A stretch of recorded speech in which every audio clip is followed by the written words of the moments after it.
Fittingly, on such a sunny day, I'm going to be talking about plant responses to light. And this work is in collaboration with Britta Svensson from Uppsala University, and George and Julia were two of our undergraduates at Loughborough. And I've got funding, small amounts of funding, very small amounts of funding from a few organisations. So Glogler's rule predicts that endothermic animals will be more heavily pigmented at the equator. And I know this isn't UK animal science, but it's recently been adapted and interpreted for plants. So there's a prediction that plants will be more heavily pigmented towards the equator. And I'm going to start at the end with my results. So I measured the colour of leaves of Drosera rotundifolia, which is a small carnivorous plant that lives throughout the northern hemisphere. I measured the colour on bogs across Europe, and I found a clear latitudinal gradient in plant leaf colour. So the plants growing in the north of Europe had red leaves, and those growing in the south of my gradient, so in Central Europe, had green leaves. So you can see here I've got latitude and a measure of leaf colour. So the higher values are redder, lower values are greener, and some examples of leaves across that gradient. So we've got a very, very clear pattern here of changing leaf colour. So what I'll try and kind of show you now is what causes this pattern and why it might be interesting. So understanding geographic variability in organism traits is interesting because it's normally driven by the differences in the environment in different locations. So if we understand how traits vary geographically, we can understand how that environmental variability drives those traits. So it can help us understand the ecology, the evolution of those organisms and those traits, and also how organisms might respond to global environmental change, such as climate change. This is a map of human skin colour. You can see humans have darker skin colour at the equator, much fairer to the north and south.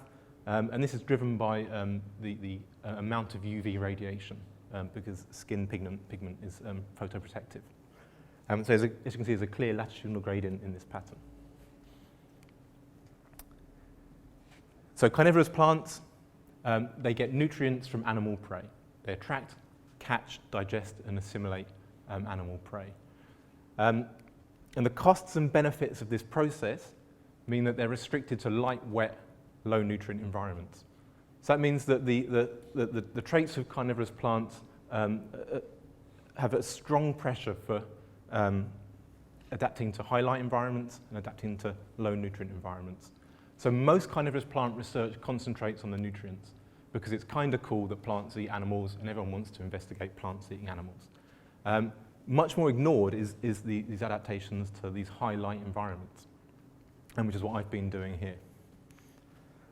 So I'm interested in leaf colour, and this is the plant I've been investigating. This is Drosera rotundifolia. It's a very small carnivorous plant. It has these beautiful sticky leaves, which have this sticky mucilage that it produces, and they catch insects on those leaves. They curl around and digest the prey. Darwin called it his beloved Drosera. He was fascinated by these plants. As you can see, it has red pigmentation on its leaf.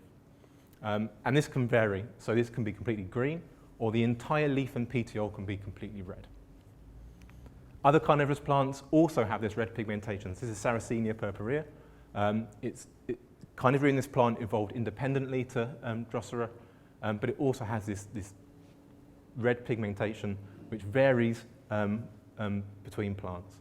This is Venus flytraps, so Dionaea, which also has this red pigmentation. This is closely related to the Drosera I work with. So I'm interested in what's the adaptive significance of this coloration of the leaves. And there's two hypotheses that I think are possible. Obviously, there's other things that might cause it. It might be that it's to attract insect prey. Like flower pigmentation is to attract insect pollinators. Maybe colour in plants is to attract insect prey. The alternative, and the red pigmentation in leaves of other plants, is often to prevent photo damage. So maybe in carnivorous plants it's the same. Because they live in these high light environments, maybe they need this red pigmentation, which is the the anthocyanins that cause the pigmentation, maybe they need that to cope with these high-stress, high-light environments. So I tested both of these hypotheses. So first, George, this is his undergraduate dissertation, put out artificial Drosera traps. These are pretend Drosera covered in sticky, non-drying glue. Different coloured traps to see how many insects they caught. The red traps caught fewer prey than the green traps. So this shows us that the colour isn't for attracting prey. So the alternative hypothesis is that it's a photoprotective mechanism. So I haven't directly measured whether it protects against damage from sunlight. What I've looked at is whether it responds to the amount of light, which I can interpret as being an adaptation for photoprotection. So I set up a small study in a bog where I measured the colour of leaves of plants growing with no manipulation, where I've removed the vegetation, or where I've removed the vegetation and then put a shade cloth over it. The results were pretty straightforward. When you remove the vegetation, the leaves turn red. So this is leaf colour again, green at the bottom, red at the top. Make no different change, they stay green. Remove the vegetation, put shade on, they stay green. Remove the vegetation and they turn red. So this shows us that above ground interactions influence the colour of the leaves. This is due to differences in the light environment, so it implies that the red coloration is for photoprotection. So then we go back to my geographical variability. So I wanted to see how this might vary geographically. So I went to 24 bogs around Europe. I made measurements of the leaf colour, of the amount of vegetation, which I can interpret as the extent of above ground interactions, and the impact of that on the light environment. So I found that in northern bogs, this is phytovolume, which is just the cover of vascular plants multiplied by the height of vascular plants. It's a measure of how much vegetation there is. Northern bogs have far less vegetation cover than southern bogs. It's quite a clear relationship. The northern bogs, they're colder, and they have far less nitrogen deposition. So this is a productivity gradient. Here's an example, a plant leaf view of their light environment. This is a typical northern bog, and this is a typical southern bog. Very, very different amounts of vegetation. You can tell when you're walking around, you can see them. You're walking through scrub in the south and through open bog in the north. The amount of vegetation is closely related to the transmission of light, which seems obvious. When you've got more vegetation, more light is intercepted, so less gets down to the bog surface where the Drosera are. So the northern bogs have far less light interception, so more light transmission down to the bog surface where the Drosera are, far more than the southern bogs. Where we have more light in transmission through the vegetation, the Drosera leaves are redder, which means, as a result, in our northern bogs where there's more light transmission because there's less vegetation, we have redder Drosera leaves. So it shows us that this geographic pattern in leaf traits, in leaf colour, is due to changes in these above-ground interactions.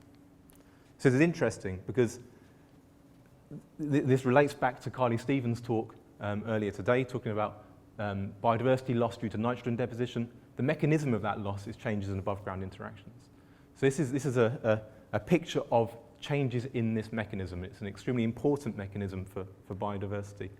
And as far as I know, no one has ever been able to measure above-ground interactions or the intensity of them in situ and with no manipulation. I think this is the first time anyone's ever done that. The Drosera are acting like a kind of phytometer, a natural phytometer. It also tells us something interesting about pigment biosynthesis and how this varies. We would expect the Drosera leaves to be redder in the south because there's more UV, more light, but the biotic interactions, the interactions with other plants, have reversed what we would expect. So we're finding redder plants in the north compared to the south. And that's it. I'm happy for any questions or any comments.